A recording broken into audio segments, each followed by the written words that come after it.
सोचें, एक घने ठंडे जंगल में महंती गुलहरी गहरा दिन भर पत्ते के नीचे दौड़ती है, अपने छोटे हाथों से अखरोट जमा करती है। हर अखरोट में इसने अपनी मेहनत की खुशबू जज्ब की होती है, क्योंकि इसे मालूम है कि सर्दी आने वाली है। एक दिन अचानक एक लालची और काहिल कौवा इसके पास आया। इसकी आंखों में चमक, लेकिन दिल में फरेब छुपा हुआ। गहराब कौवा सरगोशी करता है, नदी के पार इस पुराने दरख्त पर सोने के अखरोट लगे हैं।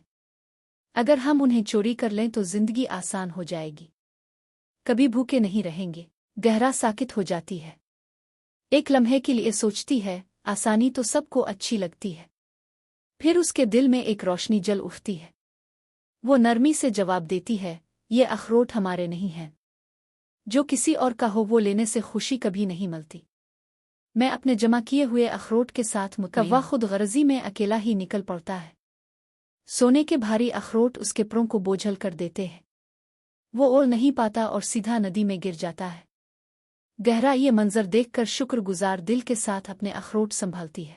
जंगल के सब जानवर गहरा को देखते हैं और जान लेते हैं कि ईमानदारी सबसे बड़ी खूबी है। गहरा के चेहरे पर सुकून, इसके काम में बरकत। आखिर में हमें याद रह जाता है, ईमानदारी सबसे बेहतर सियासत है और मेहनत का फल हमेशा मीठा होता है। दिल को सच्चा रखें, खुशियां खुद ब खुद करीब आ जाएंगी।